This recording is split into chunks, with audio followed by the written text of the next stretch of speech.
Béninoises, Béninois, la COVID-19 tue lorsque les cas positifs ne sont pas diagnostiqués à temps. Pour éviter d'en être victime, le dépistage précoce est la solution. Il est indispensable d'aller en consultation dès l'apparition du moindre symptôme. Pour rappel, les signes courants qui font penser à la COVID-19 peuvent être la fièvre, la perte du goût ou de l'odorat, l'éternuement, l'écoulement nasal, la toux, l'irritation de la gorge, les difficultés respiratoires, etc.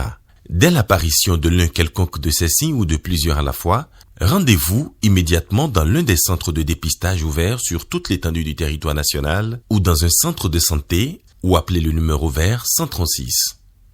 Pour tout savoir sur l'épidémie du coronavirus au Bénin, rendez-vous sur le site web www.gouv.bj/coronavirus. Ceci est un message du gouvernement de la République du Bénin. Bonjour à tous, à la une de ce 13h, audience au Palais de la Marina. 2 missions d'observation électorale ont été reçues par le chef de l'État. Il s'agit des missions d'observation de la CEDEAO et de la SENSAD.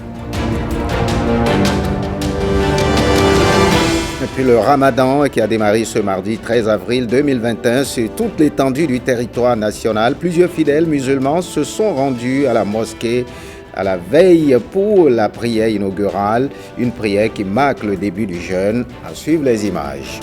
Et puis les forces navales béninoises ont reçu du matériel de navigation. Il s'agit des embarcations de plusieurs types.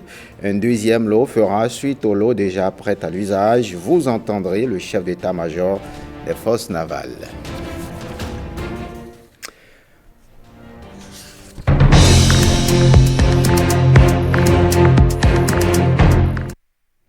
Bienvenue si vous nous rejoignez. 2 missions d'observation ont été reçues en audience par le chef de l'État. Il s'agit des missions d'observation de la CEDEAO et de la SENSAD qui ont apprécié le déroulement du scrutin présidentiel.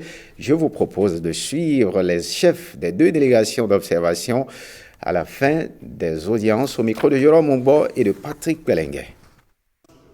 Une mission d'observation, quand elle vient, elle fait des contacts avec les institutions, avec les acteurs politiques du pays, que ce soit les partis politiques, que ce soit les candidats si c'est une élection, la société civile, les institutions comme le ministère des Affaires étrangères ou les ministères ou la Sénat par exemple, pour s'enquérir de la situation, pour s'informer, parce qu'une mission d'observation aussi c'est l'information, on s'informe. C'est dans ce cadre que nous avons payé nos civilités au chef de l'État, qui est en même temps candidat, mais nous avons aussi rencontré tous les acteurs politiques, que ce soit les opposants, la majorité, pour nous faire une idée de la situation qui prévaut, en dehors de ce que l'on peut voir nous-mêmes. Nous avons constaté qu'il y avait un calme. Les gens venaient voter en toute quiétude, il n'y avait pas de brutalité. Et puis les bureaux comme tels étaient bien organisés avec un bureau constitué, d'ailleurs constitué avec une parité genre qu'il faut bien remarquer. Et ensuite composé en général de jeunes, ce qui est une bonne chose parce que ça montre l'engagement déjà de la jeunesse dans ces processus démocratiques, parce que bientôt ils seront à la gouvernance des pays. Autre chose que je dois faire remarquer, c'est que quand même les mesures barrières, notamment avec le port du masque, parce qu'il y avait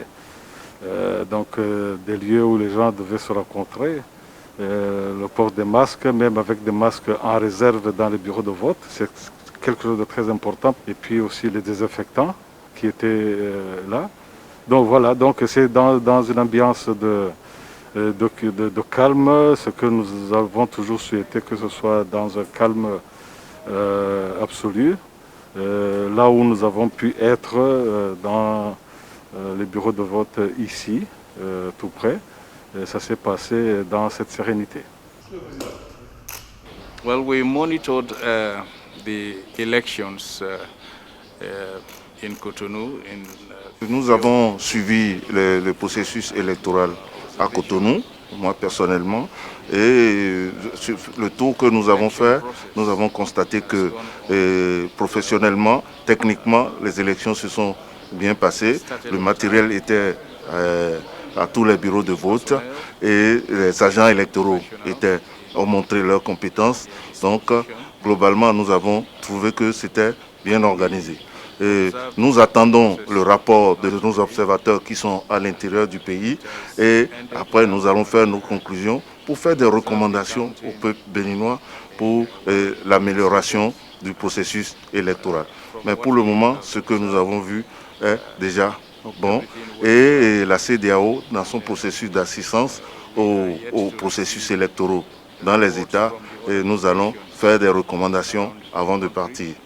Well, it's a continuation of our engagement. C'est la continuation de l'engagement que nous avons sur le terrain et nous sommes venus lui rendre compte de ce que nous avons constaté sur le terrain aujourd'hui dans la continuité, les institutions que nous avons eu à rencontrer parce que nous avons eu à déployer une mission à long terme qui était là avant nous et nous sommes arrivés, nous avons rencontré aussi les institutions impliquées dans le processus et nous avons discuté avec ces institutions et c'est ça que nous sommes venus lui rapporter.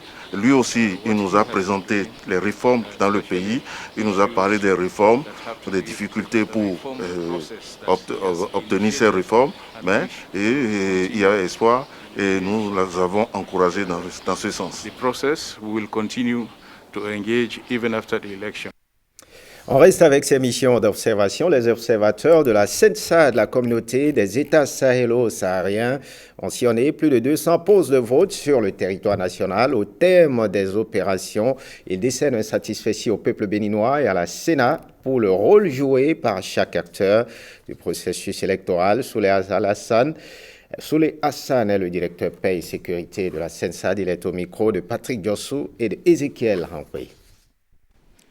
La mission des observateurs de la CENSAD a relevé avec satisfaction la maîtrise du processus électoral par la Sénat, un déploiement satisfaisant de la logistique et du matériel de vote dans les centres de vote, une bonne accessibilité aux bureaux de vote, la disponibilité des listes électorales dans les postes de vote, une bonne maîtrise des procédures et opérations de vote par les agents de la Sénat et les agents électoraux.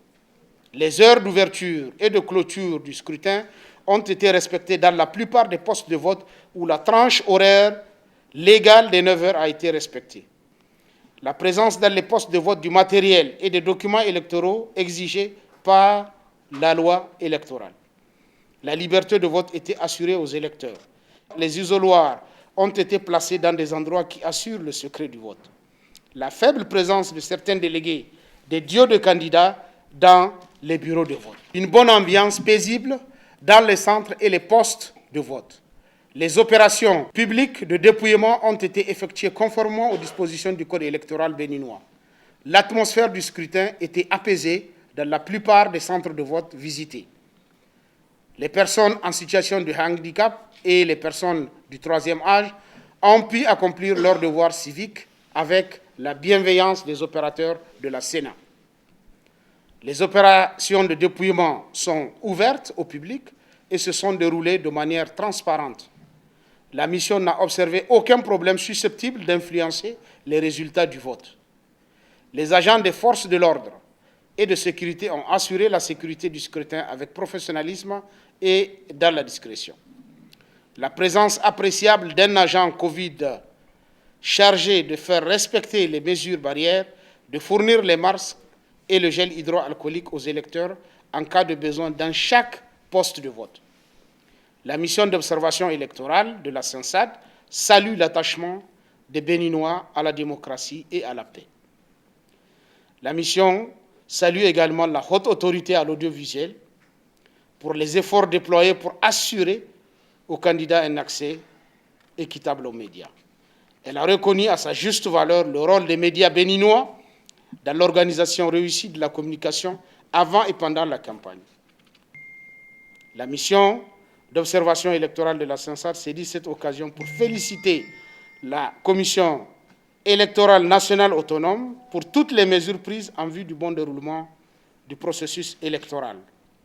La mission d'observation électorale de la CENSAD exhorte tous les candidats en lice à respecter les résultats issus des urnes et à recourir aux procédures et aux voies légales pour le règlement de tout contentieux en rapport avec le présent scrutin.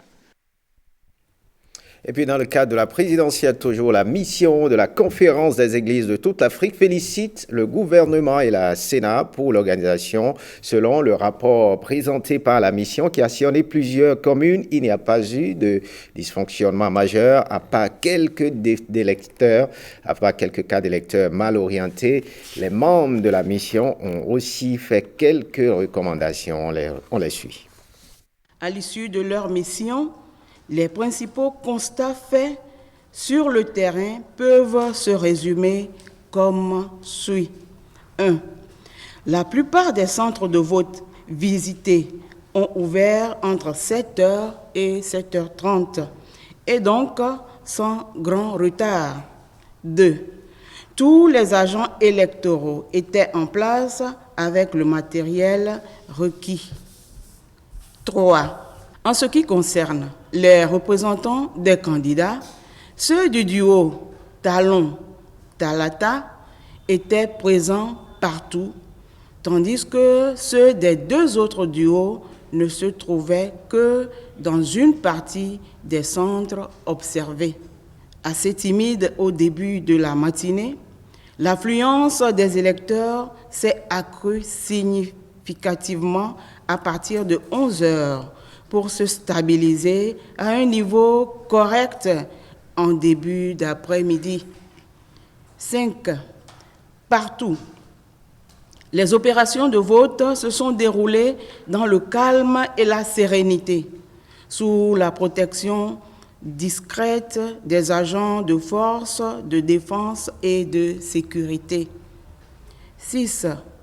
En général, il n'a pas été constaté de dysfonctionnement majeur, à part de rares cas d'électeurs mal orientés dans l'identification de leur poste de vote ou n'ayant pas retrouvé leur nom sur la liste électorale.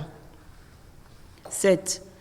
Aussitôt le vote terminé, la phase de dépouillement a immédiatement suivi, sous le regard des populations présentes sur les lieux et des observateurs sans aucune contestation. Au vu de ce qui précède, la mission d'observation félicite le gouvernement et le Sénat du Bénin pour l'organisation quasi parfaite de ce premier tour de l'élection présidentielle. La mission recommande aux instances nationales en charge de l'organisation des élections, de communiquer davantage à l'avenir en direction des électeurs en ce qui concerne l'actualisation des listes électorales ainsi que sur la localisation des bureaux de vote. Marquons un arrêt à la Cour constitutionnelle. Certains citoyens habitants de Tchaoro forment un recours en intervention sur la régularité du scrutin présidentiel. Les requérants estiment que les opérations de vote ne se sont pas déroulées de façon régulière sur toute l'étendue du territoire national. Ils sollicitent de la Cour constitutionnelle la suppression du scrutin et l'annulation, la reprise de l'élection présidentielle. On écoute le président de la Cour constitutionnelle, Joseph Diogwenu, au micro de Ghislain Poguet. Sur la question de la demande de suspension du déroulement du scrutin, le rapporteur recommande à la Cour de dire qu'il n'y a pas lieu de suspendre le scrutin du 11 avril 2021. Sur la demande d'annulation du scrutin du 11 avril 2021, le rapporteur recommande à la Cour qu'il y a lieu de dire que dans les circonscriptions électorales et les localités dans lesquelles le scrutin ne s'est pas déroulé, la Commission électorale nationale autonome ne prendra pas en compte la participation à l'élection. Je recommande à la Cour donc de statuer dans ce sens.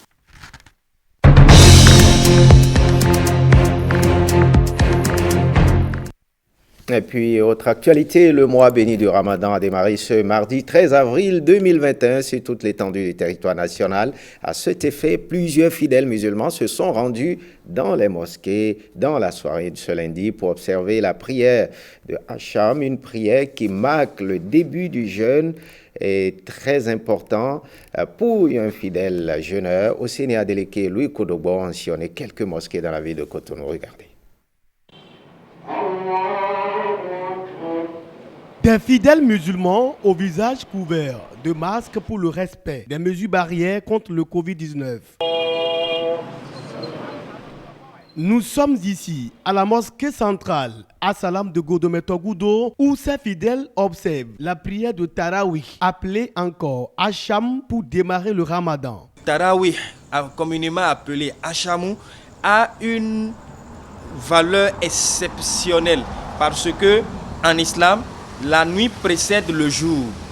Nous sommes dans la nuit, la première nuit du mois de Ramadan. Alors la journée, le premier jour du mois de Ramadan, c'est mardi. Donc puisque nous rentrons déjà par la nuit étant capitale, et c'est dans la nuit que se poursuivra le premier jour, c'est-à-dire avant l'aube, il faudrait que le musulman se consacre à l'adoration d'Allah. Et cette prière est la bienvenue pour qu'on puisse se motiver davantage à la prière nocturne, bien sûr. La prière de Hacham est recommandée aux fidèles musulmans qui vont jeûner durant ce mois saint. Elle s'observe entre les prières de Ishaï et de Fajri. Aujourd'hui, c'est la fin de Chaban. Et après la fin de Chaban, c'est le Ramadan qui rentre. Et Dieu le Tout-Puissant a dit: tous les mois sont pour vous, mais le mois de Ramadan, le mois du jeûne, c'est à moi et c'est moi qui vous récompense. C'est pourquoi dedans, il a la bénédiction, il a la miséricorde, il a le pardon, il a le partage, il a la tolérance. Et celui qui est en bonne santé, quand il voit la lutte, il doit jeûner. Ceux-là qui ne peuvent pas jeûner, il y a les malades, il y a également les femmes en logis ou en période de menstruation. Il y a également celui-là qui est en voyage. Et le voyage, c'est pour un certain nombre de temps. Le voyage qui peut nous amener à raccourcir les prières de 4 à 2. Aujourd'hui, la mosquée est tellement remplie. Et nous avons demandé à notre imam de respecter les distances de 1 mètre. C'est ce qui a été fait. On a interdit aux fidèles musulmans de faire l'ablution ici. Tu fais l'ablution avant de venir à la mosquée. Le jeûne du Ramadan est l'un des piliers de l'islam. Il marque le début de la révélation du Coran au prophète Mahomet et se pratique durant le mois saint. Il dure environ 1 mois. Et puis on met le cap sur le septentrion, le centre socio-éducatif Oumou Abdallah a ouvert dimanche ses portes aux fidèles de Awo dans la commune de Bassila. Ce centre facilitera l'accès à l'éducation dans cette localité. Ernest Etegou et Abdoulaye Mouné Yakobo. Ce centre socio-éducatif construit sur une superficie de 100 mètres carrés est dédié aux études islamiques et bientôt à l'enseignement franco-arabe. L'Association pour la fraternité en islam et le développement social AFIDES ONG exprime sa gratitude à la donatrice en précisant les caractéristiques du centre. Je salue le donateur, c'est une femme, c'est la maman de Abdullah, que Dieu l'agrée. Le centre qui compose une mosquée, 6 modules de classe et des toilettes et enfin un forage au profit de la population.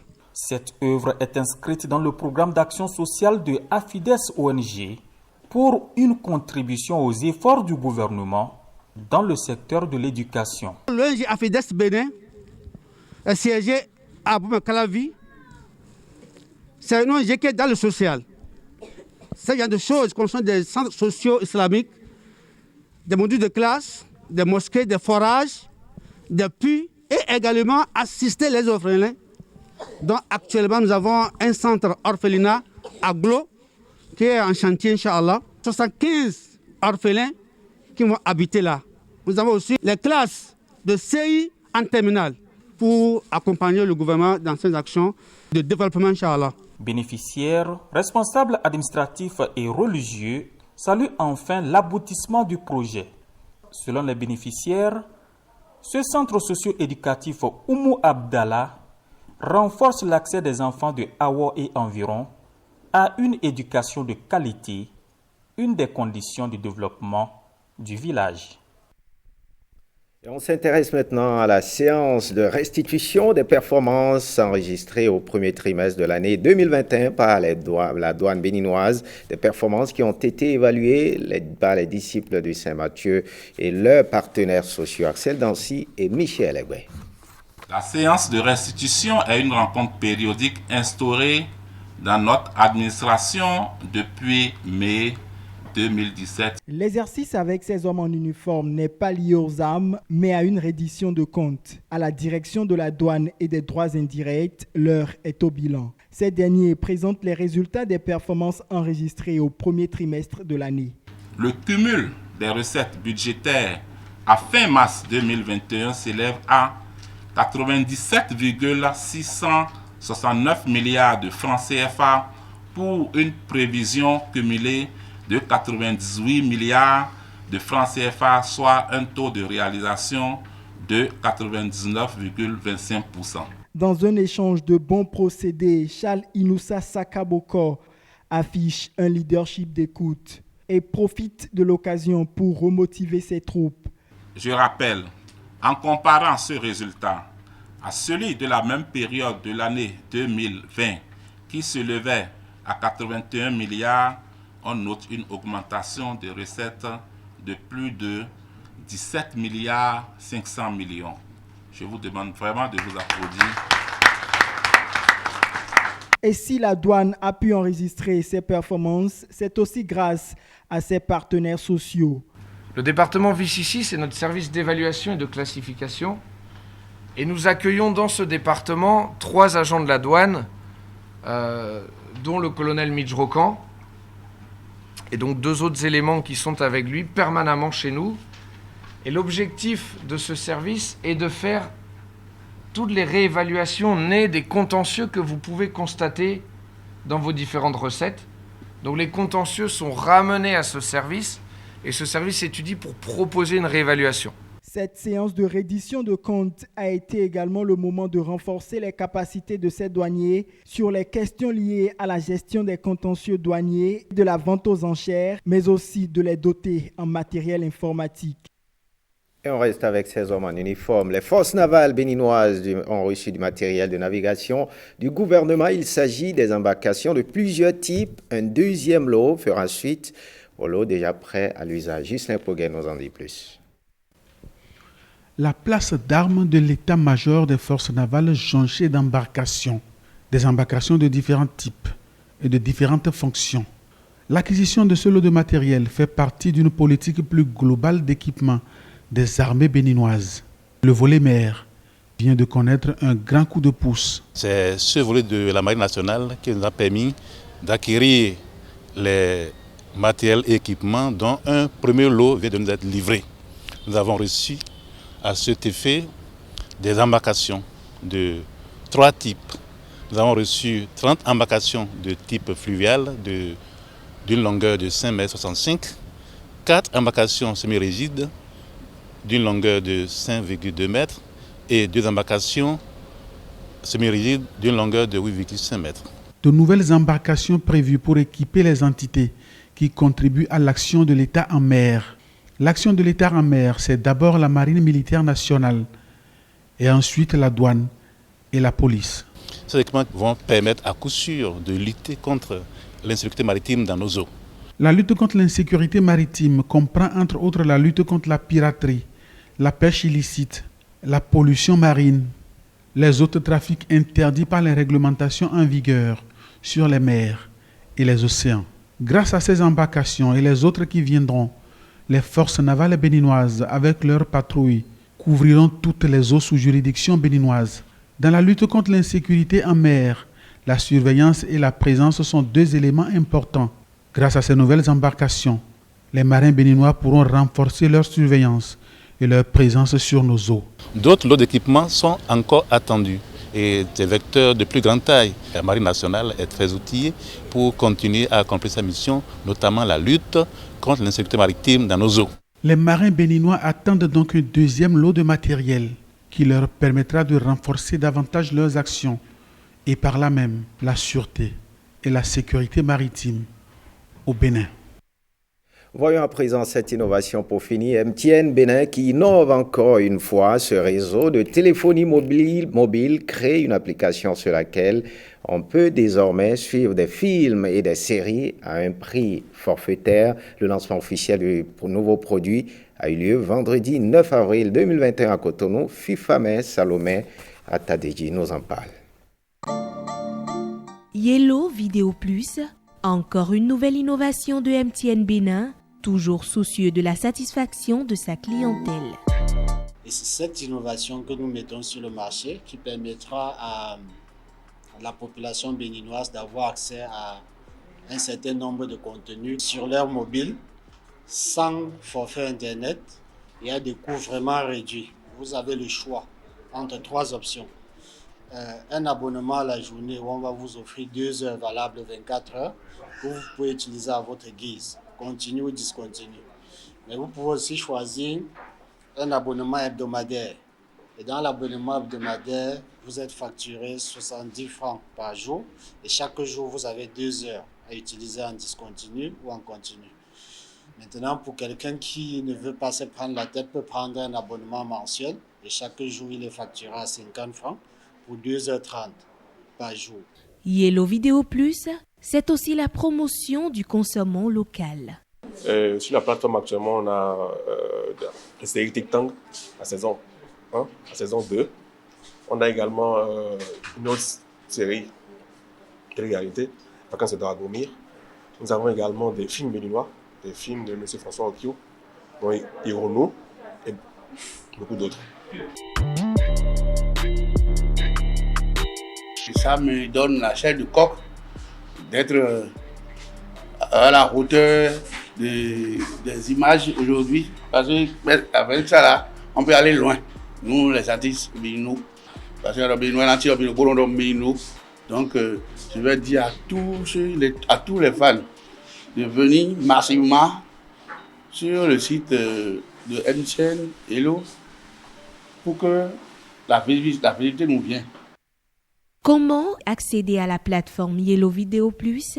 Le processus est simple. C'est à travers une application. L'application, on peut la télécharger sur la Play Store. Si on a un téléphone plutôt Samsung ou tout autre Android dans ce sens. Mais de l'autre côté, si on est plus du côté de iPhone, il vaut mieux aller sur la web app de l'application, qui est yellowvideoplus.bj. Une fois l'application téléchargée, première chose, on vous accueille avec 4 heures gratuites. Avec Yellow Vidéo Plus, suivez désormais des programmes assez variés. Des films, des séries et même des dessins animés pour les plus jeunes. Yellow Vidéo Plus, tout le monde y retrouve sa préférence. Attention, attention, la pandémie de Covid-19 n'est pas encore terminée. Le virus circule toujours. Des morts et des cas graves sont régulièrement enregistrés. Que faire pour ne pas contracter le virus? Il faut respecter les gestes barrières, c'est-à-dire porter systématiquement le masque en tout lieu public et dans toutes les situations à risque. Éviter les regroupements. Observer la distance de sécurité d'1 mètre au moins entre individus. Se laver fréquemment les mains à l'eau et au savon ou les désinfecter avec du gel hydroalcoolique. Nettoyer régulièrement les surfaces ou objets avec lesquels les mains peuvent être en contact, à savoir table, téléphone portable, poignée de porte, volant ou guidon lorsqu'on n'est pas seul à conduire les véhicules ou que les objets sont manipulés par plusieurs utilisateurs. Pour tout savoir sur l'épidémie du coronavirus au Bénin, rendez-vous sur le site web www.gouv.bj/coronavirus. Ceci est un message du gouvernement de la République du Bénin. Ce journal se refait. Merci de l'avoir suivi. Bon appétit à vous tous qui êtes à table et bon début du mois de carême aux fidèles musulmans. À très très bientôt.